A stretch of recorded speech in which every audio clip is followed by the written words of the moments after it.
이럴 거면 왜 국민 담화를 예고하고 했나. 그러니까. 겁먹은 개가 짖는다. 그 바람에 애꿎은 코스피만 지금 근데 저렇게 해놓으면 다시 우리나라 떨어지듯이 내일 장 열리면 미국 시장 떨어질 가능성이 높죠. 이것도 선물 매도하거나 풋옵션 사는 거 아니야 저거? 하락장에 네. 덕과 흠이 모두 있는 우리 박덕흠 선생님이 새 이름 내 이해충돌이 계신. 그렇습니다. 지금 장동혁 지도부는 항상 기대를 저버린 적이 없어요. 이분 같은 경우에는 윤어게인이라고 봐도 무방하잖아요. 근데 굳이 주호영 승자를 중심으로 해서 홍석주는 아무것도 못 들었어. 그니까 그래서 지금 한없이가변 시사 토크쇼 장르만 여의도 4월 2일 목요일 순서 시작하겠습니다. 반갑습니다. 정영진이고요. 트럼프 대통령이 오늘 10시, 오전 10시에 아주 중대한 발표를 한다고 그래서 저희가 특별히 오늘은 좀 일찍 방송을 좀 열었죠. 그래서 트럼프의 중대 발표를 그대로 여러분께 생중계로 좀 보내드렸습니다. 뭐 내용 잠깐 뭐 정리는 또 해드리긴 하겠습니다만 2, 3주 내에 끝낸다는 거고요. 그놈의 그 석기시대 발언 좀 그만 좀 했으면 좋겠는데 자꾸 석기시대로 돌려보낸다고 그래서 뭐 다른 나라를 그렇게 보낼 수 있는 건가? 그게 한 나라의 대통령이 힘이 있다고 그렇게 할 수 있는 예인가 하는 생각이 좀 들긴 합니다. 여튼 이 내용은 잠시 후에 좀 전달을 해드리도록 하겠습니다. 자, 오늘 함께해 주실 분들 먼저 소개해드리고 바로 시작하죠. 김용남 전 의원님 어서 오십시오. 네, 안녕하세요. 네, 반갑습니다. 자, 그리고 박원석 전 의원님 어서 오십시오. 네, 안녕하십니까. 네, 반갑습니다. 그리고 최윤경 기자님. 네 안녕하십니까. 네, 어서 오십시오.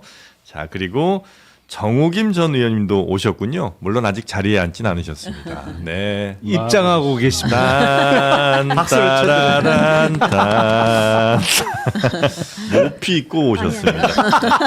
모피 아니에요? 모피 맞는 것 같은데. 네. 비슷한 거예요. 정우김 의원님 어서 오십시오.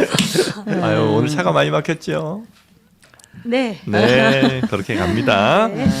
자, 그러면 일단은 우리 시각 오전 10시에 있었던 네. 그 대국민 연설 네. 그 내용 간략하게 좀 한번 정리를 해드릴까요? 네, 왜 했을까요 이 연설? 간단하게 정리를 하겠습니다. 네. 이란은 나쁜 나라다. 자국민을 학살한 테러리스트 나라다. 핵무기도 만들었다. 우리가 그런데 장대한 분노 작전을 통해서 이란을 괴멸시켰다. 매우 자축할 만한 성과다. 이거 다 역대 대통령들이 못했던 거다. 내가 그 실수를 바로 잡았다. 우리는 2, 3주 안에 이 전쟁을 끝낼 것이다. 네. 군인을 철수할 것이다. 그 2, 3주 동안 총력을 다해 이란을 타격해서 석기시대 수준으로 되돌릴 것이다. 아휴, 호르무즈 해협에서 원유 사던 국가들 사고 싶으면 알아서 해라. 그렇게 하지 못할 것 같으면 미국에서 석유 사가라. 이렇게 이야기했습니다. 네. 그리고 뭐 이란의 석유 시설은 안 부시려는 생각인가 봐요. 그게 있어야 뭐 재건이 될 거다 이런 얘기도 좀 중간에 했던 걸로 제가 기억이 좀 납니다. 자, 트럼프의 글쎄 근데 이게 지금까지 했던 얘기에서 크게 달라진 뭐가 있는 건가요? 그러니까 뭐 어떤 의미가 있는지를 모르겠어요. 저는 사실은 이럴 거면 왜 국민 담화를 예고하고 했나. 그러니까 좀 뭐 라는 생각. 그것도 이제 네. 미국 시간으로 동부 기준으로 저녁 9시에 한 거잖아요. 예. 그 프라임 타임에 한 거란 말이죠. 예.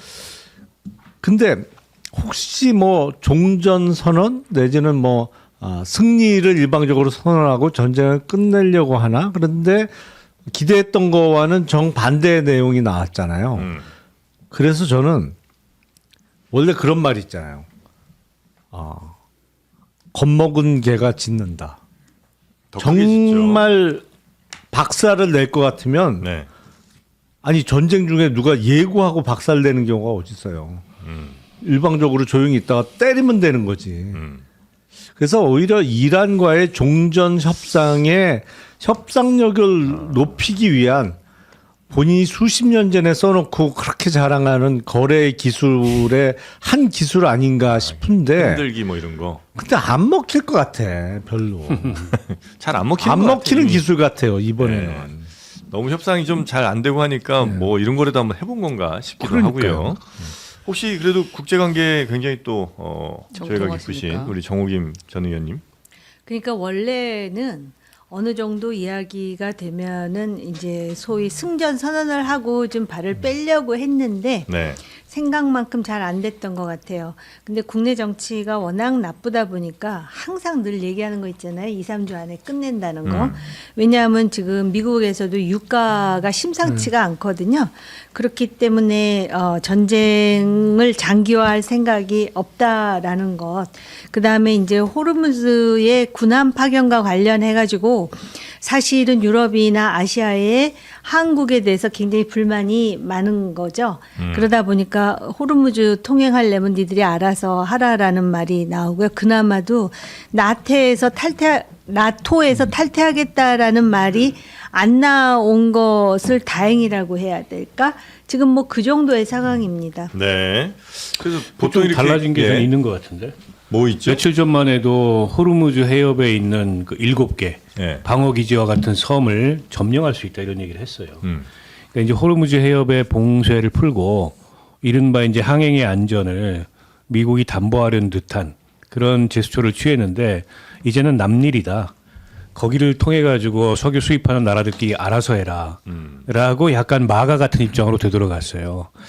그러니까 이게 지금 미국 내부의 그 이 전쟁에 대한 회의적이거나 비판 여론이 굉장히 강한데 트럼프 지지층에서조차 왜 우리가 그런 오지랖을 피냐 이런 얘기까지 있잖아요. 트럼프로서는 어쨌든 벌어진 일이기 때문에 발은 빼야 되는데 발을 빼려다 보니까 나름 이제 명분을 막 이래저래 찾아야 되잖아요. 근데 그런 과정에 있는 게 아닌가 싶은데 그 바람에 애꿎은 코스피만 지금 폭락을 하고 그러니까요. 있어요. 아침에 그래도 한 1, 2% 상승하면서 네. 시작을 했거든요. 기분 좋게.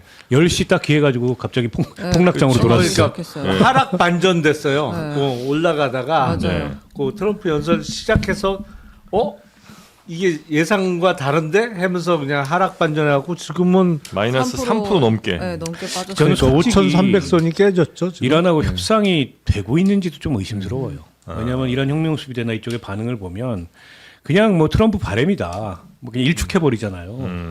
그래서 저게 이란 내부 정치도 굉장히 복잡한 것 같은데 네. 그 어느 한 세력하고 협상을 하고 있는지는 모르겠는데 이걸 뭐 휴전에 이를 만한 그런 실질적인 협상이 진행되고 있나? 이런 의심이 들 정도예요. 네. 근데 이란이 뭐 예를 들면 베네수엘라나 뭐 이런 데처럼 여러 세력들이 막 경쟁한다거나 이런 상황은 또 아니잖아요. 그렇죠. 예. 그렇기 아니 때문에 오히려 예. 그렇다면 이란 내에서 반정부 시위가 정말 고조되던 작년에 했어야지 뭐를. 이런 일을 만약에 벌일 거라면 예.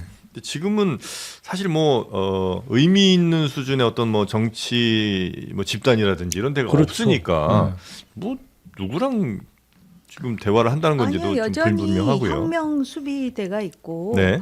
이란의 권력은 소위 전문가 의회가 지금 그 집중되어 있다라는 네. 것이 일반론이거든요. 네. 근데 지금 이란 대통령이 미국민들에게 공개 편지를 하지 않았어요? 자신들은 평화를 원한다라는 것하고 다시 계속해서 이러한 그 침략 행위가 없다라는 약속을 해달라고 했는데 트럼프가 복잡한 거죠, 지금 여러 가지로. 그러니까 자기도 지금 어떤 결단을 내려야 될지에 대해서 결정장애에 부딪힌 거예요. 왜냐하면 자기 예상대로 되지도 않았을 뿐만 아니라 지금 철수한다 그러면 그럼 넌 뭐 했어? 이란의 정권 교체가 이루어진 것도 아니고 핵시설이 완전히 불능화된 것도 아니잖아. 이러한 책임론으로부터 자유롭지 못하다 보니까 그런데다가 11월에 선거 때문에 스트레스도 엄청 받을 거거든요. 네. 그러니까 그런 상황에서 예상치 않는 그런 지금 그 발표를 한 것이죠. 자 일단 트럼프는 지금 요 대국민 발표하기 전에도 근데 우리에 대해서 얘기도 했었죠. 그렇습니다. 한국 콕 집어서. 주한미군을 언급했는데요. 예. 4만 5천 명이라고 맨날 주장하고 있잖아요. 그곳에는 핵 전력 바로 옆에 위험에 처한 4만 5천 명의 우리 군인들이 있다라고 이야기를 하면서 한국이 이번에 도움이 안 됐다. 우리에게 도움이 안 됐다. 호르무즈도 니네가 알아서 해결해라. 이렇게 이야기를 했어요.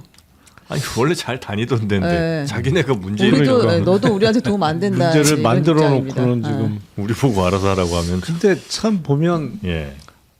미국 국내 문제 내지는 최근에 지지율 최저치를 또 찍었잖아요. 트럼프 대통령이 네. 33%까지 떨어지는 여론조사가 미국 내에서 나왔는데 여론을 반전시키기 위해서 대국민 담화를 저렇게 예고하고 거창하게 했느냐. 근데 요새는 그런 생각도 들어요. 야, 이게 종전 선언이 나올 것 같다라는 기대감에 거의 S&P 500 기준으로 6,300선 가까이 하락했던 게 지난주 금요일 그리고 월요일 지금 이제 월요일 밤이니까 미국 시장 시각 기준으로는 꽤 많이 올랐거든요. 네. 근데 저렇게 해놓으면 다시 우리나라 떨어지듯이 내일 장 열리면 미국 시장 떨어질 가능성은 없잖아요. 이것도 선물 매도하거나 하락장에- 풋옵션 사는 거 아니야 저거? 하락장에 이미 배치가 했을 수 있어요. 그러니까 하도 트럼프. 이상한 짓을 많이 하니까. 그러니까 트럼프만 하는 게 아니라 지금 국방장관도 네.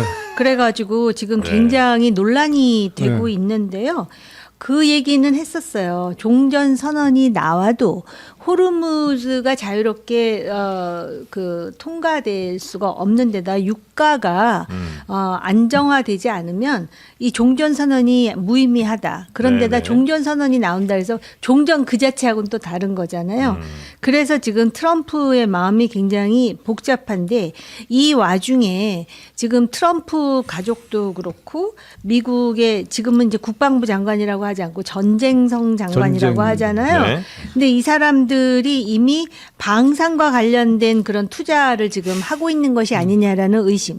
그럼 만약에 방산과 관련된 투자를 네. 한다라는 거는 전쟁이 장기화되는 게 좋은 거잖아요. 그러다 보니까 아마 국내 정치적으로 지지도는 더 떨어질 거고요. 그러다 보니까 소수 의견이지만은 트럼프가 이런 상황에서 비상사태를 선언할 수가 있다. 그리고 중간 선거를 연기할 수가 있다. 이런 이야기까지 예. 그런 예측까지 지금 나오는 상황이에요. 그러니까 네. 트럼프는 다른 대통령하고 달라요. 네. 초식이 다르다는 거죠. 알겠습니다. 거의 뭐 윤석열급인데. 거의 찌찌뽕인데요. 아무튼 내일 미장은 휴장한다고 합니다. 내일 미장 휴장이에요? 네, 4월 3일. 네. 그래요. 자, 하여튼 우리 에너지 상황이 그래서 굉장히 좀 심각합니다. 이것도 네. 장기화될 것 같고요. 우리 트럼프, 정부도 네. 발벗고 나섰죠? 덕분에 아주 고생을 우리가 다 하고 있는데 지금 유가가 너무 많이 올랐잖아요. 그래서 이제 정부가 원유 자원 안보 위기를 경계로 천연가스는 주 2로 한 단계씩 격상을 했습니다. 네. 다음 주 수요일부터는 공공부문 차량 2부제입니다. 2부제. 아, 이부제 홀짝제. 홀짝입니다. 예. 공영주차장은 5부제를 적용한다고 합니다. 아, 뭐 16번, 27번 뭐 이렇게 이제 그렇습니다. 오브제를 하는 38, 49, 거고요. 50. 네, 그렇게 이렇거든요. 하고 지금 여러분 타고 다니시는 차들도 공영주차장 혹시 세울 일 있으시면 요거 잘 생각하고 하셔야 됩니다. 그렇습니다. 네, 네, 요거 이런- 생각 안 하고 이제 하는 분도 계시죠? 너무 많은 생각을 하신 분이 있었습니다. 네. 사실 요 그 오부제 같은 거 한다고 하면 기자들이 제일 먼저 하는 게 이제 국회의원, 정부 청사 이런 데서 오부제 제대로 지키고 있는지를 확인하잖아요. 네. 막내 기자들이. 근데 이런 가운데 그 차량 오부제를 꼼수 시행하다가 운행하다가 걸린 의원이 있었습니다. 뭐 누구예요? 이현승 국민의힘 의원이었는데요. 네. 그러니까 이제 2번 차량 끝자리가 2번인 관용차를 타고 화요일에 국회에 들어갔나 봅니다. 그래서 이제 기자들이 뭐야 이렇게 봤는데 이게 이제 끝자리 27번은 운행할 수 없지만 그 30km 이상 떨어진 곳에서 출근하는 사람일 경우에는 앞에 스티커를 붙여준대요. 네. 그런 사람 들고 날 수 있다. 근데 이현승 의원은 지역구가 부산이어가지고 그렇게 등록을 한 거예요. 차량을 부산에서 오는 차량으로. 근데 이제 이분의 실제 집은 서초구라고 합니다. 그래서 그냥 그 딱지 붙이고 다니다가 걸려가지고. 하여튼 꼭 있어요.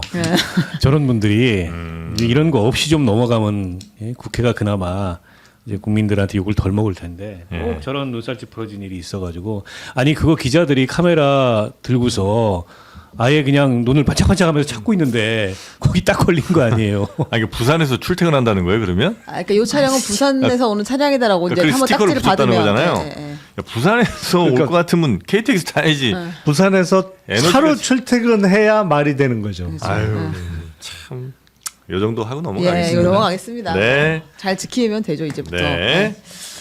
국민의힘 가볼까요? 국민의힘 가볼까요? 국민의힘. 박덕흠. 예. 네. 덕과 흠이 모두 있는 우리 박덕흠 선생님이 새 이름 내 이해충돌이 계신. 그렇습니다. 이해충돌의 아버지 같은 분이잖아요. 네. 건설 사업을 하고 있지만 국토교통위원회에 오래 계셨고. 아무튼 이정현 공간위원장 사퇴 하루 만에 우리 박덕흠 공간위원장이 네. 들어왔습니다. 그리고 이제 공간위원들도 다 발표를 했어요. 이제 급하게 꾸렸는데 이기 공관위는 도대체 무슨 일을 어떻게 할 것인가? 지금 다 벌려놓은 일을 수습할 수 있을 것인가? 의문이 들고 있습니다. 왜 박덕흠 위원장이 된 거예요? 뭐 분석들이나 뭐 추측들이 있을 거 아닙니까? 그거 저한테 묻지 마세요. 네. 그러니까 뭐 종합해 보면 네. 없다 마땅히 할 사람이 다선 중진으로 정해놨는데 다선 중진 중에 현 지도부가 그나마 조금 지도부의 의중과 함께할 마음을 놓고 맡길 만한 사람이 없다. 그래서 박덕흠 의원이 될 거다 이렇게 예상했던 사람들도 좀 있더라고요. 이분 같은 경우에는 사실 뭐 윤어게인이라고 봐도 무방하잖아요. 그간의 행보로 보면. 네. 그리고 그 한덕수 후보 옹립에 앞장섰던 이제 그랬던 분이고, 그리고 이 지금 장동혁 대표 체제 들어설 때 뭐 지지했던 분이라 그래요. 그러니까 장동혁 대표 입장에서는 재보궐 공천도 중요해요. 지금 남은 지방선거 공천 어지러진 거 수습하는 것도 중요한데 여기에 이제 본인의 의중을 반영하면서 그나마 당내에 의원들 사이에 좀 무난하게 일처리를 할 만한 사람이 이분밖에 없는데, 제가 뭐 다른 방송에서도 말씀드렸습니다만 저는 딱 한 가지 떠오르는 사실이 있더라고요. 박덕흠 의원이 두 가지로 많이 알려져 있습니다. 무색무취한 분인데 하나는 재산이 많아요. 부자예요. 진짜. 안철수 의원 다음입니다. 등록 기준으로. 근데 이제 건설업을 크게 하셔가지고 뭐 탓할 건 아닌데 어쨌든 대재산가고, 두 번째로 유명한 거는 재산. 정진석 전 비서실장의 사돈입니다. 그것도 예? 많이 알려져 있어요. 정진석 전 비서실장. 그래서 사동관이에요. 예, 공주부여 청양이 이번에 재보궐 지역으로 나올 수 있거든요. 예. 야, 박수현 출마로. 예, 정진석 공천받겠다. 이 생각이 퍼뜩 들더라고요. 공천을 받아요? 지금 국민의힘이면 불가능한 일도 아니죠. 아, 윤석열 아니 정권 때 비서실장. 아니 윤갑근도 변호인인 윤갑근도 나오는데 뭐. 아니 구속 안 돼 있으면 거의 나오는 분위기예요 요새. 아, 그래요? 그러니까 신병만 자유롭게 다닐 수 있으면 거의 출마는 뭐 달리 어떤- 해석할 수도 있죠. 구속될까봐 출마할 수도 있죠. 아. 근데 그건 맞아. 당선이 돼야 좀 의미가 있는 거지. 국회의원의 불체포 특권이나 이런 거는 거기는 상당히 가능성이 있다고 봐야죠. 아, 하긴 왜냐하면 거기가- 민주당이 박수현 의원이기 때문에 지키는 데예요. 정진석 거기는- 박수현은 굉장히 이제 승패 계속 왔다 갔다 했던 커플이잖아요. 뭐 하여튼 그래요. 네네. 아, 정진석 전 비서실장이 나올 가능성이 좀 있는 거 아니냐?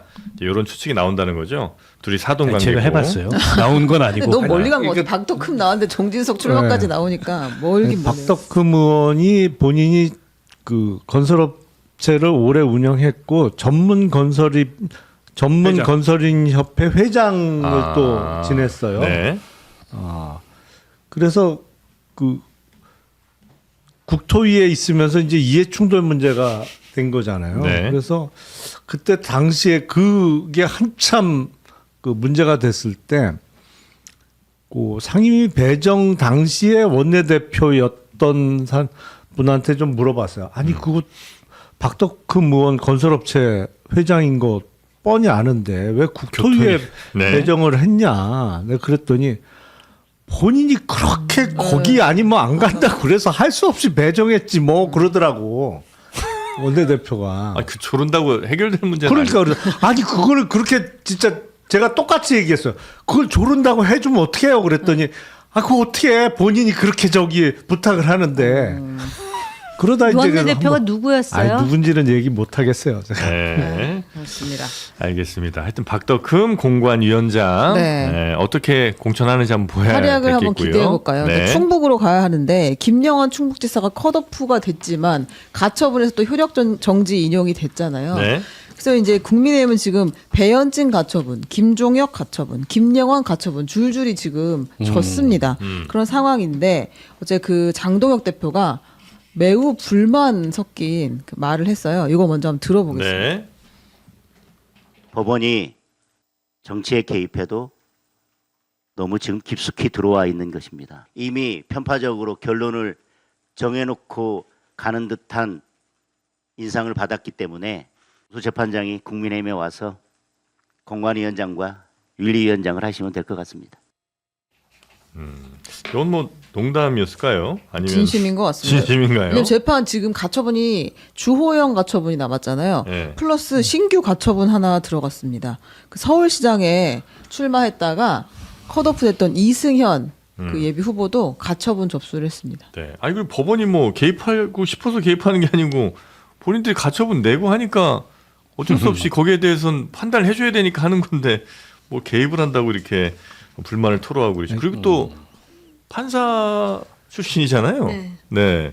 그렇죠. 예, 근데 기존의 법원이 정당 내부 문제는 되도록이면 개입 안 해요. 근데 가끔 징계와 관련해서는 가처분 인용되는 경우가 아주 드물게 있었는데 네. 요새 국민의힘은 자주 있죠. 근데 네. 심지어 이제 공천과 관련해서 컷오프가 가처분 인용이 됐는데 컷오프 자체의 당부를 주로 다루는 건 아니에요.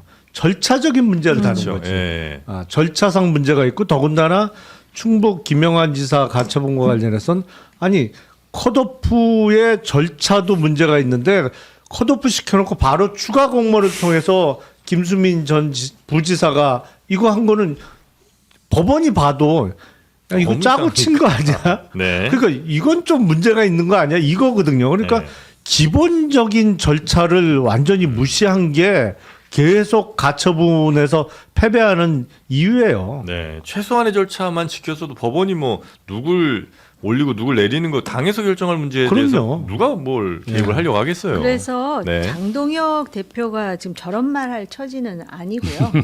징계든 공천 컷오프든 마차도 그 징계는 그 윤리위원장이 다 알아서 했고 그다음에 컷오프는 지금 나간 정의연 공관위원장이 다 한 것처럼 얘기를 하지만 과연 당대표에게는 책임이 없는가 많은 사람들이 지금 그렇게 지금 질문하고 있다라는 걸 장 대표가 아는지 모르겠고요.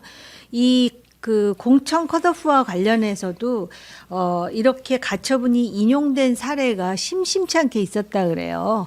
그래서 사실은 가장 그 최초의 가처분 인용이 2014년에 주호영 당시 의원이었었던 것으로 제가 기억하고 있거든요. 16년입니까? 네. 그리고 이 가처분과 관련해서도 지금 말씀하셨듯이 절차 문제거든요. 왜냐하면은 다 정당에 공천 관리와 관련한 규정이 있어요. 그러니까 규정집을 보고 규정집대로 안 돼 있으면 재판부에서는 이거 다 인용을 하는 상황이죠. 네. 그 자꾸 뭐 사법의 정처 얘기를 하는데 그 원인 제공은 정치권이 하는 거죠. 그러니까 뭐만 되면은 이제 법원으로 문제를 가져가잖아요. 혹은 법원으로 가져가지 않으면 안 되도록 문제를 만들어서 정당이 정치적으로 해결해야 될 자율적 의사결정을 이렇게 난장판을 만들어 놓은 거고 그걸 뭐 법원을 탓한다 한들 뭔 소용이 있겠습니까? 그런데다가 절차만 보는 게 맞거든요. 가처분은. 그러니까 사실 그 본안 심리가 아니기 때문에. 근데 저는 지금 국민의힘의 의사결정에 대해서는 꼭 절차만 보는 것 같지 않아요. 그러니까 지난번에 징계에 대한 두 번의 가처분에 있어서도 이게 헌법과 법률에 어긋난다 이런 얘기를 했어요. 이런 방식의 징계가. 그러니까 그거는 지금 국민의힘이라는 정당이 정상이 아니다라는 상당한 심증을 법원이 갖고 있는 지금 같은 재판부잖아요. 네. 그 남부지법의 민사 민사 51부 이 집단이 내리는 결정이 정상이 아니다라는 심증을 갖고 있는 것 같고 그래서 비단 절차만이 아닌 내용이 이게 민주적 기본 질서에 부합하느냐 이걸 보는 것 같아요. 근데 그렇지 않다라는 판단을 내리는 것 같고 실제로 그렇지 않고 그러니까 이번에 김영환 지사 그 공천 관련해서도 그 인용 결정에 보면 당원 99조 얘기를 해요. 거기 보면 이제 컷오프 사유들이 있는데 거기하고 부합하지 않는다는 거예요. 이런 컷오프가.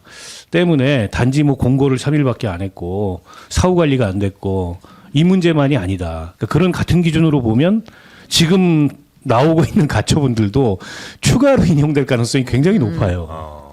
근데 인용되면 그럼 김영환 지사 경선에 넣어주냐? 또 그건 아닌 그건 것 아니에요. 같아요. 뭐 이의 신청한다 그러고 뭐 네. 또 컷오프 할 수도 있죠. 아니 그리고 이제 공천관리위원회에서 적법한 절차를 거쳐서 그 규정 외에 자신들이 미리 어떤 규정에 대한 그런 정리가 되면은 그거에 따라 하면 되는 거기 때문에 반드시 지금 가처분이 인용됐다 그래서 다시 그러면 후보로 들어오느냐 그거는 아닌 것이죠. 네. 그러니까 이건 당 지도부든 아니면 뭐 공관위든 거기 있는 분들이 당의 뭐 규정, 당헌 뭐 이런 것들에 대한 숙지가 충분히 좀 돼 안 돼 있는 것 같아요. 있으면 네. 아마 이런 문제가 훨씬 더 줄어들지 않을까 하는 생각이 좀 들기는 합니다. 자, 넘어가 볼까요? 그리고 이제 대구가 아마 주호영 의원에 대한 가처분이 내일 정도 나올 것 같은데 거기도 오늘 가처분이에요. 내일 나올 텐데요. 나오게 되면 일단 주호영 의원은 경선을 붙여달라라는 그런 입장이에요. 그리고 당에서는 어떻게 할지 아직 결정을 못한 것 같습니다. 그러니까 저는 가처분 인용 가능성이 그 전부터 높다고 봤고 이거는 김영환 지사보다 절차적 흠결이 더 뚜렷해요. 아, 그래요? 예. 이거는 뭐 가처분이 거의 인용될 거라고 생각을 했어요. 근데 가처분 인용돼서 살아 돌아오면 이정현 공관위에서 거듭 컷오프를 하지 않겠나라고 예상을 했는데 변수가 생겼잖아요. 네. 그러니까 이정현 위원장이 거듭 사퇴를 하면서 없어졌어요. 그 박덕흠 의원이 어떻게 할 거냐. 근데 크게 다르지 않을 가능성이 높지 않을까. 그래서 장동혁 대표가 공관위원장으로 박덕흠 의원을 임명하지 않았나 싶어요. 저는 근데 대구는 그렇지 않을 것 같아요. 대구는 원점으로 되돌릴 가능성이 높다고 봅니다. 그냥 밀고 나가기에는 지금 여론이 너무 안 좋고 그리고 선거 상황도 너무 안 좋아요. 최근에 잇따라 나온 여론조사에서 김부겸 후보에게 거의 뭐 압도적으로 밀리는 결과가 나오고 있기 때문에 조영 의원이 어제 이제 장동혁 대표 면담하고 나서 후보들 뭐 공명선거 결의하는 자리에 빨간 옷 입고 갔잖아요. 제일 가운데에 서가지고 나도 후보다. 이걸 만방에 과시했지 않습니까? 승자를 들었습니다. 승리의 승. 모종의 정치적 판단을 한 거 아닐까요? 그러니까 가처분 인용되면 장동혁 대표가 뭐 본인도 그런 얘기를 하셨어요. 네, 장동혁 네. 대표가 경선 참여 가능성을 열어뒀다. 그럴 수밖에 없지 않을까 싶어요. 대구 상황은. 충북은 잘 모르겠어요. 충북은 김영환 지사의 사법 리스크 이게 흠결이 될 수 있어요. 네. 처음부터 그걸 문제 삼아서 절차를 지켜서 컷오프했다면 이렇게 안 왔겠죠. 근데 너무 우격다짐으로 하려다가 네. 똥티 난 건데 대구는 이대로 밀고 가기 어렵지 않을까요? 왜냐하면 다른 후보들의 경쟁력이 너무 떨어져. 사실은 저 얘기가 지극히 상식적이고 합리적인 거죠. 그렇게 돌아가야죠. 안 그래도 지금 대구 민심이 안 좋은데. 근데 지금 장동혁 지도부는 항상 기대를 저버린 적이 없어요. 그렇게 기대 이상이었다 늘. 항상 그 상상하는 그 이상을 보여줬었기 때문에 네, 이번에도 그게 살짝 정신 차리면 우리 박원석 의원 얘기대로 돌아갈 텐데 네. 살짝 정신을 차릴까? 제가 어제 참 대구를 잠깐 다녀왔습니다. 네. 네, 대구 민심을 또 확인하고 왔죠. 어떻든가요? 왜냐면 이제 대구에 그래서 그렇게 급하게 가셨구나. 안경이 이제 대구가 안경 산업의 메카잖아요. 네. 그래서 뭐그 관련된 일 때문에 갔다 왔는데 그 국민의힘 특히 장동혁 대표에 대한 불만이 굉장히 크더라. 대구 시민들이요. 네, 대구 시민분들이. 제가 또 민심 샅샅이 또 보고 왔잖아요. 네. 안경집에서 계속 욕해요. 그건 아닌데 이제 다른 뭐 시장 이런 데 이제 제가 슬쩍 이제 여쭤봤죠. 거기 이제 대구 계신 분들한테 그랬더니 그러니까 국민의힘에 대해서도 실망이 굉장히 크고 그 중에서도 장동혁 대표. 이 대표에 대한 불만이 지금 굉장히 많이 올라와 있다. 거의 지금 그래서 안 그럴 수 없죠. 제가 뭘 했어요. 네. 이정현 나갔으니까 장동혁도 내려놔야 그 당이 지금 지방선거에서 살똥말똥이에요. 그런데 지금 주호영 의원은 뭐라 그러냐면 요번에 그 소위 가처분 인용이 되면 본인을 경선에 아주 넣어줄 것처럼 얘기한 것으로 좀 주호영 의원은 이야기해요. 그러면서 장동혁 대표가 자기가 그렇게 그래서 했겠다. 그랬대요. 나만 집어넣을 것이 아니라 이진숙도 같이 해가지고 경선을 하되 이 6사람인가? 네. 6사람이 미리 토론을 했으니 우리도 토론 기회를 따로 갖게 해달라 뭐 이런 얘기까지 다 했다는 것처럼 얘기하는데 아까 두 분 중에 누가 그러셨지? 기대를 저버리지 않는다. 네. 아유, 예. 보니까 그게 이제 다른 말로 표현하면 이 양반이 뒷북을 친단 말이에요. 예를 든다면 주호영 의원이요. 긴급 기자회견 하려다가 장동혁 대표가 대구 가서 공정 경선을 약속했어요. 그래서 하려다 말았다고. 그랬는데 그러자마자 컷오프로 두 사람을 자르잖아요. 그러니까 사실은 이것이 이제 경선으로 갈지 어떻게 될지는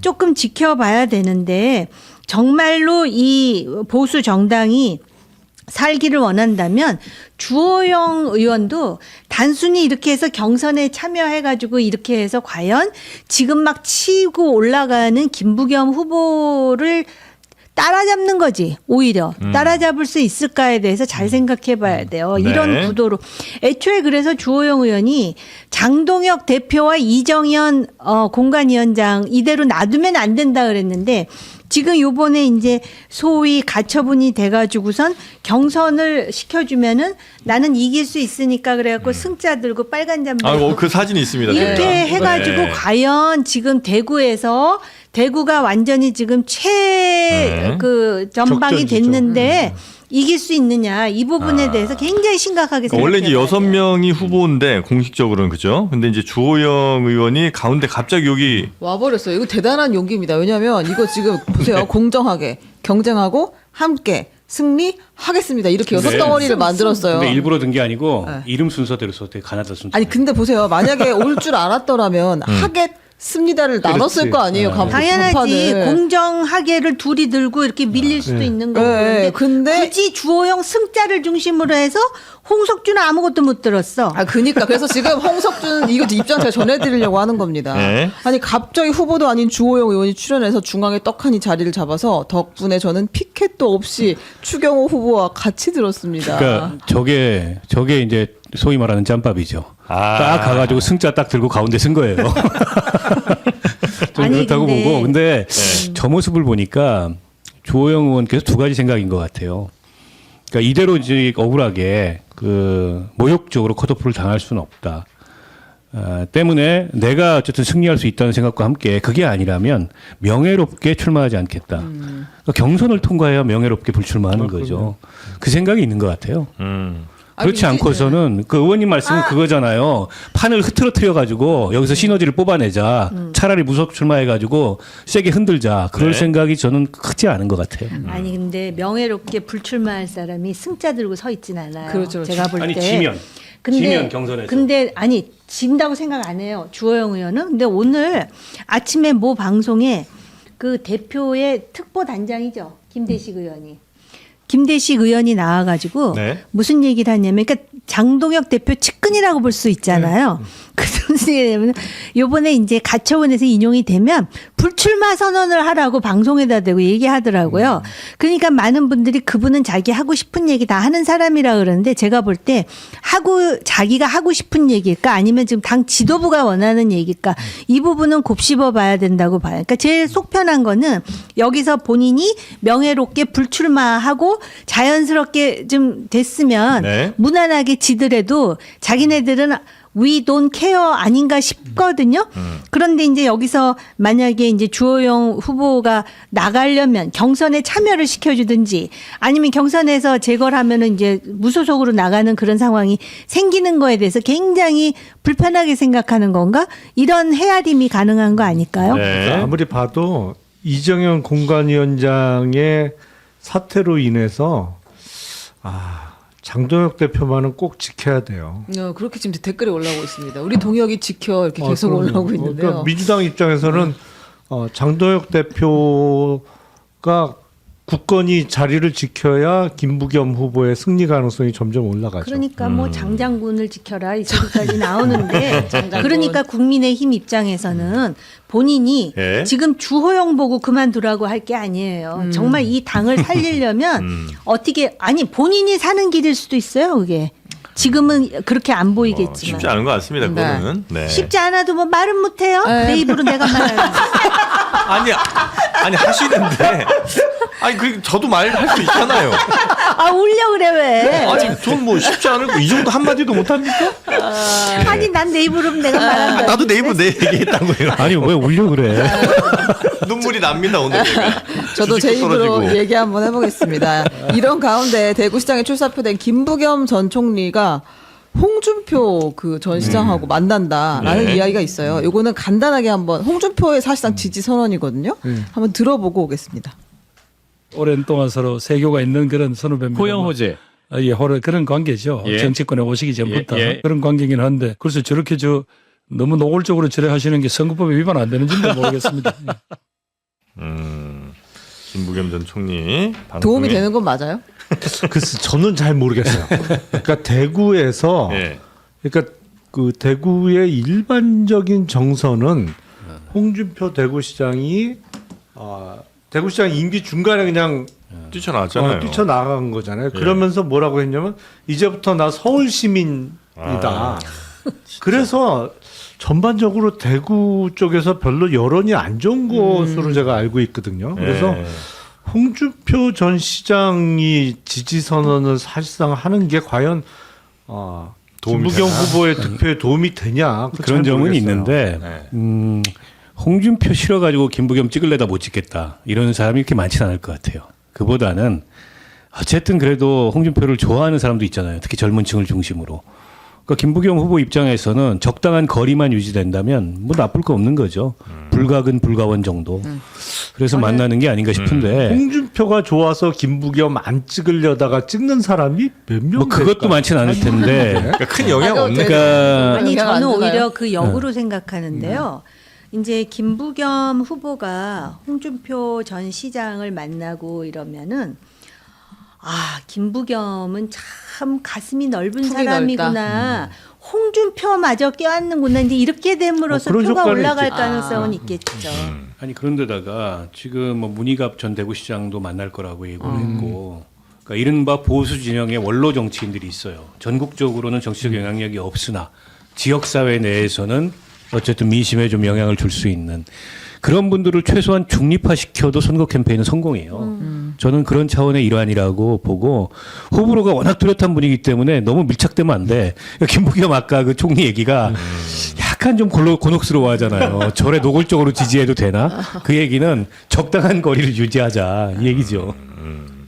자, 그리고 또 박정희 컨벤션 센터도 지금 김부겸 전 총리가 아주 고심 중이라고요. 네, 요걸 이제 카드를 들고 나올지는 아직 모르겠습니다. 네. 근데 광주의 김대중 컨벤션 센터처럼 이 좀 전시장을 넘어서 지역의 여론을 만드는 광장이 여기도 있어야 하지 않겠느냐라는 차원에서 이제 카드를 한번 보고 있는 것 같습니다. 네. 요거 이제 새로 근데 지금 마포에도 뭐 하나 있지 않아요? 네, 있어요. 그렇죠. 네. 여기 바로 뒤에 도서관이 있어요. 있죠? 네. 어. 어깨동무 스토리움하고 그런가요? 박정희 도서관 있습니다. 네, 박정희 도서관 있죠.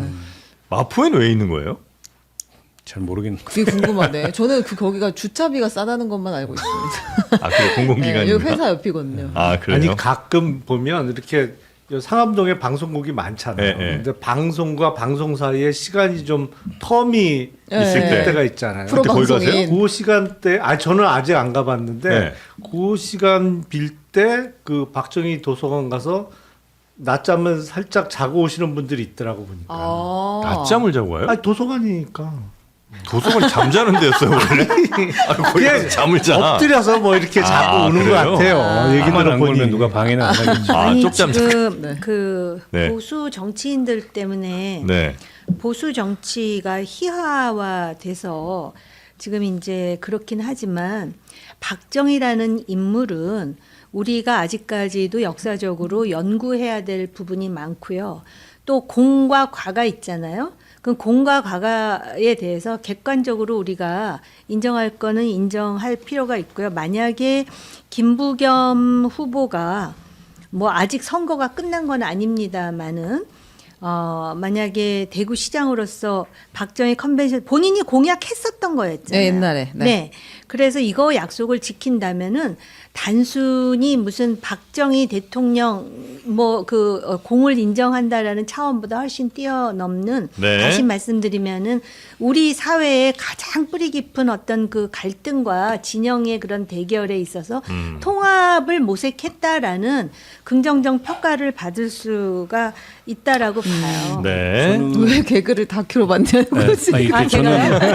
박정희 아니, 기념관 얘기. 딴 왜냐하면 거보다 저는 그- 정치인으로서 네. 박정희에 대한 역사적 평가는 반드시 필요하다라고 생각해요. 네. 근데 그 228 공원에서 그 출마 선언 뭐 기자회견 하는 걸 저 봤는데, 그러니까 이제 김부겸 총리가 이른바 이제 TK 지역에서 민주당 정치인 중에 가장 거부감이 덜한 사람입니다. 그러니까 역대 모든 정치인들 통틀어서. 그러니까 한번 당선도 됐고 지금도 경쟁력이 있는 거잖아요. 근데 정치적으로 저는 그걸 떠나서 굉장히 유의미하다고 보는 게 요즘 정치가 경계 안에 머무는데 너무 익숙해요. 그게 안전하니까. 그게 뭐 진영이 됐든 지역이 됐든.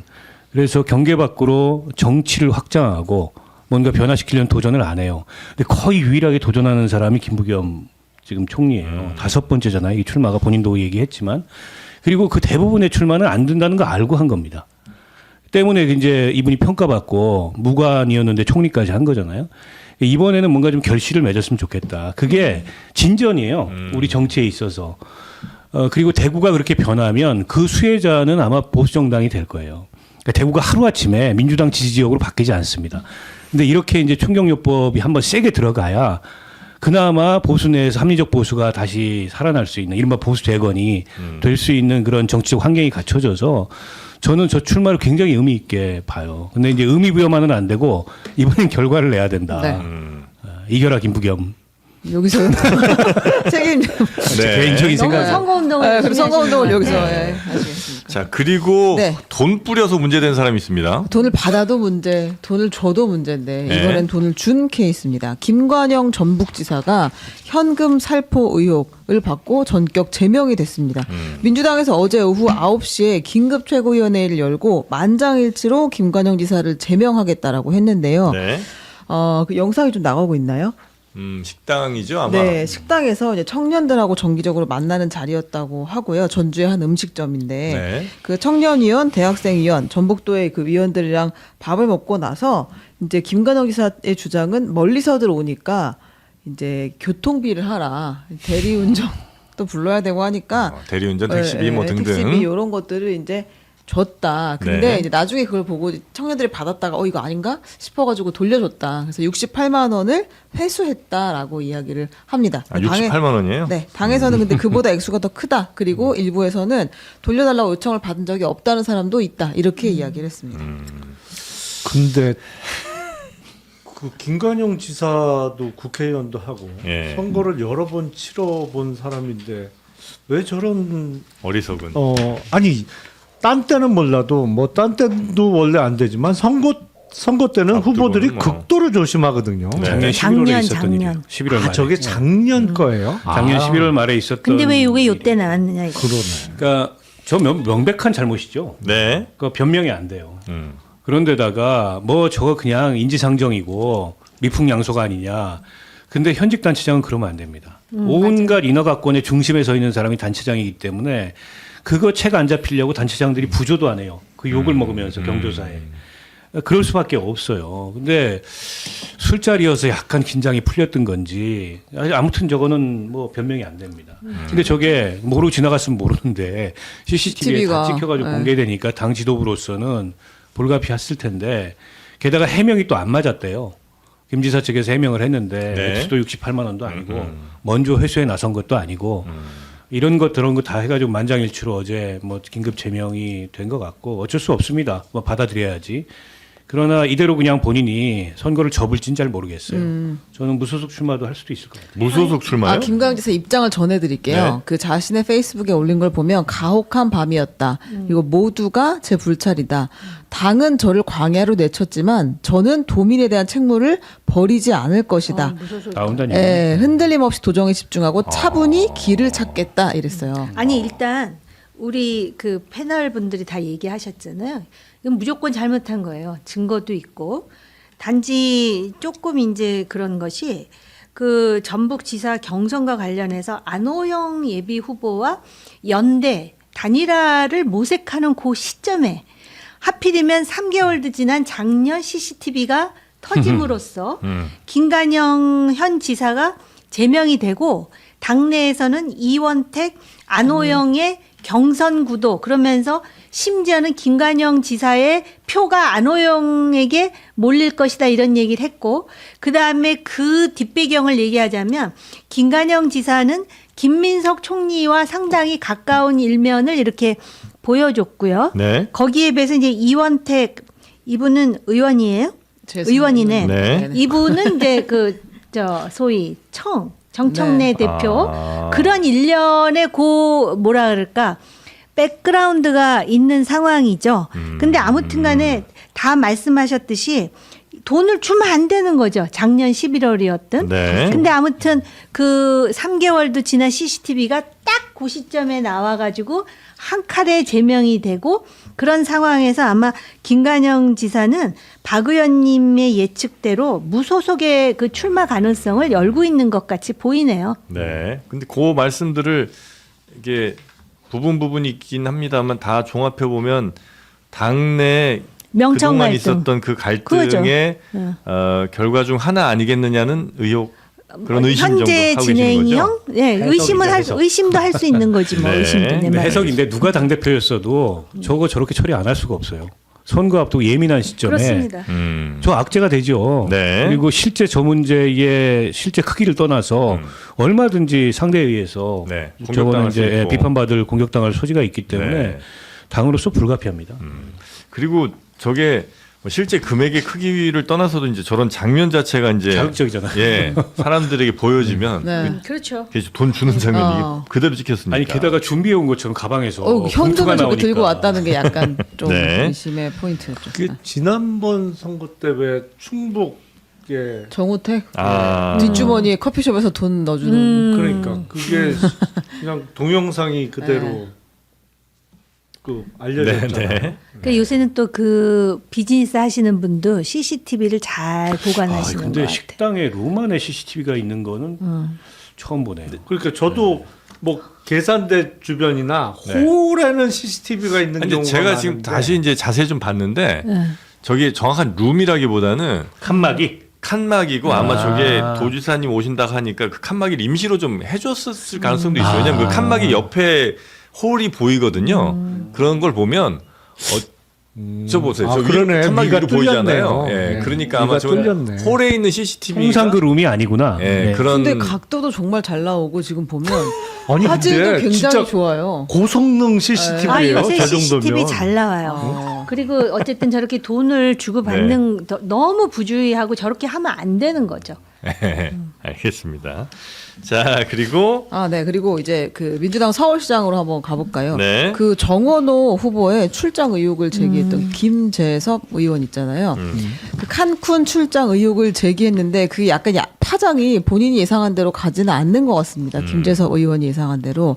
이 의혹 제기는 과연 적절했는가에 대한 논란이 있었는데 그래서 김 의원이 어제 한 언론사 인터뷰 출연해서 직접 해명한 게 있습니다. 한번 네. 들어보겠습니다. 제 기자회견을 잘 보시면 단둘이 간 걸로 문제 삼지 않, 단둘이 갔다는 표현을 쓰지 않았습니다. 현장에서 여러 명이 계신 건 저 알고 있다. 그렇지만 성동구청에서 단둘이 간 거는 그때가 유일하고 14번의 출장 중에 그때가 유일하고 심지어 여성과 단둘이 간 거는 그때가 유일하다. 전 여성과의 관계를 얘기한 적이 없어요. 여성, 휴양지, 그렇죠. 외유성, 진급 요 키워드로 다 지금 기사를 쓰고 있잖아요. 그거는 사실관계에 맞는 내용이니까요. 아니 제가 근데 얘기한 내용은. 그 단어들을 통해서 연상시키는 것이 무엇인지는 방송 많이 해보셨으니까 다 아시잖아요. 네, 뭐 톤은 이제 야, 선수끼리 왜 이래 뭐 이런 톤인 것 같은데 분명히 그런 키워드들 뭐 휴양지, 외유성, 여성, 뭐 진급 뭐 이런 걸로 얘기하면 충분히 연상될 수 있는 게 뭐라는 건 뭐 다 알 수는 있죠. 그리고 실제로 그런 의혹들이 언론을 통해서도 많이 이제 언급이 되기도 했었는데 지금 김재섭 의원은 그래서 나는 그런 의도로 얘기한 건 아니라는 거예요? 네. 그리고 이제 네. 본인이 오늘 이렇게 입장을 올렸어요. 정원호 후보 측도 고발을 한다고 하고 민주당의 당대표도 나서서 날 고발한다고 하고 이제 국회 윤리 제소까지 한다고 한다. 자기 정원호 칸쿤 출장 의혹 제기 한 번으로 3관왕 달성을 했는데 이렇게까지 다들 급발진하는 걸 보니 민주당 DNA에 깊숙한 곳에 가장 불편한 무언가를 건드린 모양입니다. 이렇게 입장을 냈어요. 김재섭 의원이 네. 네. 자, 요거는 어쨌든 뭐 법적으로 하긴 하더라도 선거 전에 결론이 나진 않겠죠. 글쎄 제가 보기엔 이제 김재섭 의원이 어떤 뉘앙스를 풍긴 거는 맞는 것 같은데 네. 그게 법적으로 그러면 허위사실 공표로 볼 여지가 있느냐? 그거는 쉽지 않아 보여요. 그렇죠. 네. 근데 저는 김재섭 의원이 방금 말씀하신 그런 반응은 약간 의외인데요. 그러니까 의혹 제기를 했으면 네. 그 부분과 관련해서 팩트로 나가야지 무슨 뭐 민주당의 뭐 DNA 언급하고 뭐 이런 거는 약간 그건 좀 좀 피트가 올바르지는 틀렸다고 않는 것 보고요. 같아요. 네. 우리가 뭐 김재섭은 잘 알지만 그 소장파 그 의원이고, 근데 최근에 서울시장 선거에서 과도한 책임감을 갖는 건지 모르겠는데 대정원호 공격수를 자임하고 있는데 제기했던 몇 가지 의혹들이 조금 핀트를 잘못 지었거나 짚었거나 아니면 오버하거나 이번 경우에 둘 다죠. 그러니까 저거를 공금 가지고 공무 출장을 가는데 칸쿤 같은 휴양지에 가서 뭐 2박 3일 그렇게 사실상 외유 비슷한 그 시간을 보내고 온 거 문제 아니냐라는 문제 제기를 했다면 이게 논란이 이렇게 커지지도 않았을 거고 어쨌든 뭐 정원호 청장이나 민주당으로서 좀 아픈 대목일 수 있어요. 근데 최초에 그 의혹 제기할 때 그 의도는 그게 아니었어요. 굉장히 어떻게 보면은 좀 자극적인 상상력을 유도하는 그런 의혹 제기였고 그로 인해서 지금 뭐 여성단체부터 시작해가지고 막 문제 제기가 커진 거 아니에요? 고소고발까지 가고 김영남 의원 얘기대로 저게 허위사실 경포에 따른 뭐 명예훼손 여기에 해당할지는 잘 모르겠어요. 안 될 것 같고 게다가 면책특권 범위 내에 있어요. 저게 국회 소통관에서 기자회견 한 거잖아요. 소통관 기자회견은 면책특권 범위를 인정을 하더라고요. 판례로 보면. 때문에 거기에 해당은 안 될 것 같은데 그렇다 하더라도 김재섭 의원의 이미지나 아니면 선거를 앞두고 야당이 여당 유력 후보를 향한 이제 공세의 질이랄까요? 네. 이런 것 치고는 조금 실망스럽죠. 그리고 저게 이제 실제 민주당 경선 혹은 본선에 미칠 영향도 제가 보기엔 거의 없어요. 그런데다가 뭐 이동학 전 최고위원이나 김재섭 의원하고도 친한 젊은 정치인들이 그게 아니라고 다 얘기를 해줬다는 거예요. 공항에서부터 11명이 같이 갔고 뭐 그런 그 공무원은 그 전체 첨가단 전체에 그런 실무 지원을 했고 근데도 불구하고 김재섭 의원이 뭐 제보인지 뭔지는 모르겠지만은 조금 너무 나간 것 같아요, 이거. 네. 본인의 뭐 발언에 대해서는 본인 또 책임을 져야 되는 시간이 다가오겠죠. 네, 근데 이게 이제 선거에 좀 영향을 줄 것인가도 사실은 질문이 될 수 있을 것 같아요. 정원호 후보에게 안 줄 것 같은데. 전혀 영향은 없다 이렇게 보시는 거군요. 네. 아니 왜냐면 민주당의 다른 후보들이 저걸 받아서 공세를 취해야 되는데 거꾸로 김재섭 의원을 비판하던데요. 전현희 의원이나 오늘 보니까. 자, 그리고 또 부동산 관련된 소식도 있군요. 네, 정부가 다주택자가 보유한 수도권 아파트에 주택담보대출을 연장해주지 않겠다라고 발표를 했습니다. 그 한 달 전쯤에 대통령이 다주택자 대출을 계속 해줘야 돼요. 이제 이런 이야기를 했었는데 그 이야기를 한 지 한 달 반 만에 이제 나온 방침이고요. 올해 만기가 주택 그 대출 만기가 돌아온 물량이 12,000건 정도고 네. 이걸 못 갚을 것 같으면 매물로 내놔라라는 게 이제 정부의 의도인 것 같습니다. 그래서 만기가 돌아오는 거 보통 이제 연장하시는 경우들이 꽤 있는데 그 연장 안 해준다. 네. 그러면 집을 팔거나 아니면 하여튼 방법을 찾으셔야 되겠네요. 이게 다주택자들. 그렇게 되면 경매로도 네. 갈 수가 있나? 아니, 그냥 팔면 되죠. 그냥 경매까지 갈 필요 없이. 대출금을 못 못 갚고 안 갚으면은 팔리면 경매. 경매 그렇게 되는데요. 본인이 팔면. 근데 이제 안 팔리고 그러면. 근데 네. 그렇죠. 요새 법원 경매가 첫 기일 들어가는 게 거의 1년 6개월씩 걸려요. 아, 그렇게 많이 대기하고 있어요? 그게 아. 아니 그러니까 건수도 많지만 확실히 법원의 그 업무 처리 속도가 뚝 떨어졌어요. 그래요. 속도가 안 나, 속도가. 안 나. 네. 그래서 아마 이건 실제로 뭐 경매까지 이어지는 그 시간은 한 2년 정도는 아마 걸릴 것 같다. 그 정도 걸릴 거예요. 네. 아니, 정부로서는 뭐 5월 17일 다주택자 중과 유예 시점 이전에 5월 최대한 9일. 5월 9일? 5월 최대한 9일. 매물을 유도하겠다는 의도 아니에요? 네. 그 올해 대출 만기 돌아오는 사람은 그때까지 기다리지 말고 지금 정리해라. 팔아라. 5월 9일 이전에 이 얘기잖아요. 빨리 팔아라. 네. 그래서 그 메시지가 또 집주인들에게 전달이 또 어떻게 될지 한번 보도록 하고요. 그리고 국민의힘 지방선거 1호 공약이 반값 전세입니다. 그렇습니다. 이재명 정부의 부동산 대책으로 전세 매물이 잠겼다. 네. 전세 거래량이 전년 대비 26%나 줄었다라고 국민의힘이 이야기하면서 네. 서울 수도권에 반값 전세를 공급하겠다라고. 어떻게 하는 거죠? 무슨 아. 예산으로? 그러니까 그게 어떻게는 나와 잘 있어요? 모르겠어요. 없어요. 못 본 것 같아요. 네. 그러니까 주변 시세 50%로 장기 전세 주택을 공급하는 반값 전세를 추진하겠다고 했는데요. 네. 어떻게? 공공주택 임대료 조정위원회의 심의를 거쳐서 가능하다라고 이야기했다. 말도 안 되는 소리 하고 있네. 네.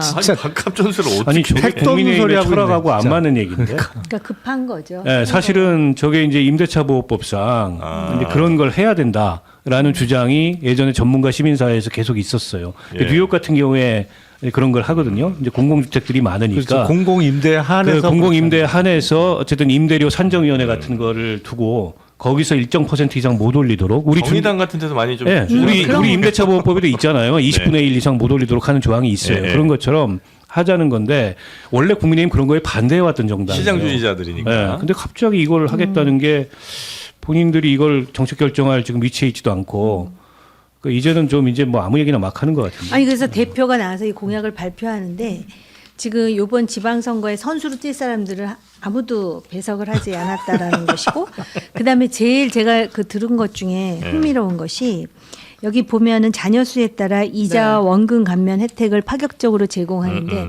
애를 넷으려면 원금만 내면 된다 그러던가 제가 다시 확인해 볼게요. 근데 애 넷 낳기가 쉬운 일은 아니에요. 김민수 최고위원 있죠. 아니 왜 의원님 거긴 그 세명 다섯. 아니에요? 저도 셋은 되지만 네. 오래전 일이라. 늦둥이 하나 보세요. 아니 근데 제가 잘 이해가 안 되는데 그 아유 왜 이렇게 또 애 좋아하고 낸다는 게 그러세요? 보통 일은 아니지 진짜. 아니 대출은 은행에서 해줬을 그렇죠. 거 아니에요. 그러니까 내가 뭔 소리인지 근데 모르겠다는 소리예요. 국힘이 이자를 면제해줘요? 아 그러니까 장동혁 장동 한테 가서 대표가 물어보세요. 사비로 그냥 이제 내주는 그러니까. 거야. 예. 개인 사비로 물어준다는 저희가 얘기야? 한번, 예, 확인해 보겠습니다. 아 진짜 아무 말 대잔치네. 뭐 홍길동이나 손오공 수준인데 털 뽑아가지고 불면 같이 나와요. 아니 진짜 국민의힘은 진짜 어디까지 아니 저는 추락하려고 더 황당한 그러는지. 게 이 정책을 발표하기 전에 마포의 한 아파트 단지인가 뭐 마레프에 부동산인가를 갔다고 방문했대요. 그 이제 이 공약 발표의 전제로. 근데 그게 비공개 비공개 일정이었어. 일정이었습니다. 왜 비공개를 해요? 아 왜냐하면 공개를 하면 그 윤호개인이 따라가서. 그렇지 그렇죠. 온니윤들이 쫓아다니면서 그러니까 그것도 이제 불편한 거죠. 아 기자들이 불편한 게 아니라 아, 윤호개인이 본인도 그러면은 불편한 그 거군요. 행사가 네. 온니윤 행사가 돼 버리잖아요. 또 윤호개인 행사가 돼서 이걸 조장해 왔잖아요. 아하. 뭐 이제 와서 불편해. 아니 그리고 인사도 계속 그렇게 하잖아. 아하. 윤어게인 아니 그러니까 쪽으로. 글쎄 아니, 그게 아니고 장동혁 따라다니면서 집 팔아라 이런 사람이 있어요. 그게 불편해서 그런 거 아니에요? 아니 네 개는 있어요. 정했다. 그러니까 뇌차 팔았다. 네 채는 얘기하면 정리했다 되지 또. 그러더라고요. 알겠습니다. 짜투리로 가볼까요? 네, 짜투리 뉴스 짧게 보겠습니다. 네, 그 윤석열 지금 저기 거의 뭐 감옥의 제왕이 되었습니다. 재구속 후 243일간 영치금 받은 게 12억 원이 넘었다고 합니다. 대통령보다 낫네. 네, 대통령보다 낮습니다. 왜냐면 대통령 연봉이 2억 7,100만 원이거든요. 누가 저렇게 주는 거예요? 근데 이거의 4배를 지금 1년도 안 되는 기간 동안 12억 야, 원. 그러면 연봉으로 따지면 18억 정도 된다는 아니 저거는 얘기네. 소득세도 안 내죠. 안 내죠. 그쵸 세금 안 내죠. 영치금은 전혀 안 원래는 그렇죠. 영치금은 어. 원래는 한도도 없고 세금도 안 내고 와 최고. 아니 최고나. 전부 현금입니다. 최고는 아니죠. 아, 최고는 근데 이제 아니죠. 문호동 임금이긴 하죠 이게. 수감 그래서 상태에서 아니, 받는 근데 돈이니까. 여태까지는 네. 제가 알기로는 영치금이 뭐 400만 30만 원인가 50만 원인가 이 1인이 이렇게 보낼 수 있는 게 한 번에 보낼 수 있는 게 한도가 있어 갖고 그냥 그 한도 갖고 뭐 깻잎 뭐 김 이런 거 사 먹으라고 사식 사 먹으라고 넣는 돈이잖아요. 근데 네. 그게 이번에 넘치게 되니까 이게 그 영치금 계좌 말고 별도 계좌로 이렇게 넘치는 금액이 그렇죠. 그게 그 어떻게 돼 있냐면 이체되는 방식으로 계좌에 400만 원인가? 그러니까 영치금 한도죠? 계좌에는 네. 400까지만 둘 수 있어요. 네. 그러니까 400이 넘으면 나갈 때 찾거나 아니면은 400이 넘는 거는 다른 계좌로 이체해야 돼요. 그러니까 하루에 한 번 이상 이체를 했다는 거 아니에요. 네. 그거는 과거에 뭐 다른 분들도 그런 적이 있어요. 많이 들어오니까 네. 다른 계좌로 이체 이거를 사인을 해야 돼요. 네. 그냥 하는 게 아니고. 너무 디테일하게 설명하신 꼭 있었던 분 같으니까요. 아니, 과거에 있었죠. 저희도 있었죠. 학생운동하고 네, 뭐 우리 다 있어봤습니다. 시민운동하고 다 구속돼서 넘어가려고 있어봤죠. 그랬더니. 아무튼 윤석열 저렇게 많이 받아본 적은 없어요. 네. 근데 입금된 영치금 중 12억 3,299만 원을 350회에 걸쳐서 인출을 했다고 그럼 합니다. 누가 했을까요? 본인이 계속 이제 사인을 하면 그거를 그 지정한 계좌로 네, 넘기는. 다른 계좌에 쌓아놓은 거죠. 그러니까 네. 8달에 12억이니까 1년으로 따지면은 18억 원 정도의 연봉인 거예요. 아니, 저거 빨리 압류해야 될 것 같은데. 그러니까 윤석열한테 돈 받아야 될 게 많잖아요 지금. 구상권 뭐 소송도 많이 걸려 있고. 네. 누가 나서서 압류하면 압류될 것 같은데. 누가 빼기 전에 또 빼가기 전에. 네. 김건희 씨는 9,305만 원을 네, 받았다고 합니다. 야, 연봉 18억 원이면 거의 왜 이렇게 부러워하는 거야? 금융지주 회장 수준인데. 똑같은 말을 몇 번 하시는 거예요. 연봉 18억 원, 연봉 18억 원. 갈래? 세금도 안 내고. 아, 세금. 머릿속에 다 다른 것들이 있으시네요. 네. 자, 짜투리 뉴스. 네, 아니 관악산이 그렇게 전기가 훌륭하다면서요. 그럼요. 네, 올 초에 예능 프로그램에서 그 어떤 역수가가 운이 안 풀리면 관악산으로 가라. 그래가지고 많이 올라들어가겠네. 관악산에 사람이 진짜 바글바글하다고 그래요? 합니다. 그게 이제 남녀와 노소를 불문하고 진짜 많대요. 젊은이들도 엄청나게 많이 간다고 하는데 그 관악산의 대표 기도 명소인 마당바위가 누군가의 낙서로 훼손이 됐다고 합니다. 어머나. 아이고, 뭐라고 쓴 거예요, 저거? 너희에게 줄 운빨은 없다. 메롱 이렇게 썼다고 합니다. 아, 아주 발랄하시네. 잘하죠. 그래서 네. 이제 이거 지웠다고 하네요. 관악구에서. 그래요? 네. 저 페인트 지우기 쉽지 않을 라카로 텐데. 그렇게 뿌린 거더라고요. 어. 이제 운빨 끝났다. 네, 메롱. 저기 메롱. CCTV 없나 저 잡어. 자, 그리고요. 아, 여기까지만 여기까지 하겠습니다. 할까요? 네, 네, 네. 알겠습니다. 아유, 왜 이렇게 자꾸 끝내기가 싫을까요? 자, 저렇게 산에 올라가시려면 기력이 있어야 되지 않겠습니까? 네. 염소들 그 바위벽에 붙어 있는 거 보셨죠? 절벽 끝에 이렇게 막 붙어 있는 거 보셨잖아요. 염소들이 그렇게 힘이 좋아요. 예, 그 힘 그대로 봄의 기력을 미리미리 충전시키기 위한 흑염소, 본 정심, 본 홍삼 녹용. 지리산 흑염소. 예, 지리산 흑염소. 여기 저 지리산에 염소들 이거 보이시죠? 염소들 막 이렇게 뛰어다니는 거 보이실 겁니다. 네, 이 염소들을 잘 우려서 이 친구들 잘 재워서 네, 이렇게 여러분 드시기 편하게. 아, 어떻게 맛이 좀 뭐 염소 느낌은 전혀 아니죠? 옅은 한약. 그러니까 한약 맛인데. 옅은 한약 맛. 네. 염소 맛도 있어요. 염소 맛도 있어. 제가 흑염소를 되게 많이 먹어봤잖아요. 그리고 종류별로. 아, 그래요? 요거는 약간 염소 맛이 나는 흑염소네요. 그래요? 난못 진짜 느끼겠는데. 보면 우리 최 부장님은 인생 경험이 진짜 누구보다도 풍부해. 아니, 우리가- 안 해본 게 없어. 우리가 판 흑염소만도 한 4-5종. 영치금 혹시 안 받아봤어?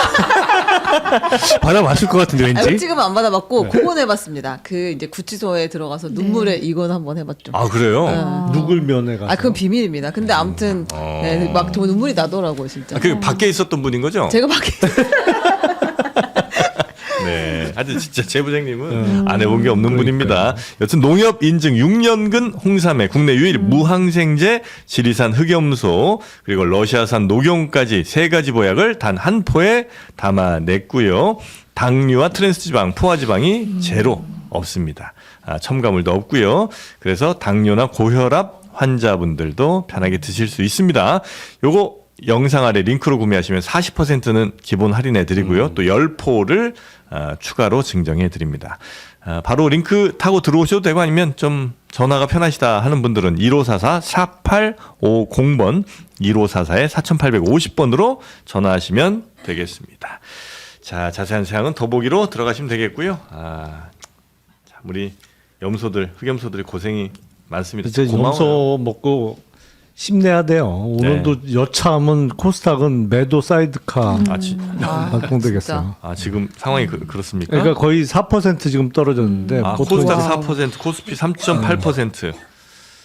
트럼프 아유 진짜. 어제 종전 가능성 때문에 많이 반등했다가 네. 어제 코스피가 심리적으로. 8% 오늘 다 까먹고 있으니까. 네. 아, 할아버지 왜 그래? 그래도 한없이 가볍게 저희는 꿋꿋하게 한번 또 가보도록 하겠습니다. 세 분 대단히 감사하고요. 감사합니다. 네, 다음 주에 뵙겠습니다. 고맙습니다. 네, 고맙습니다. 네.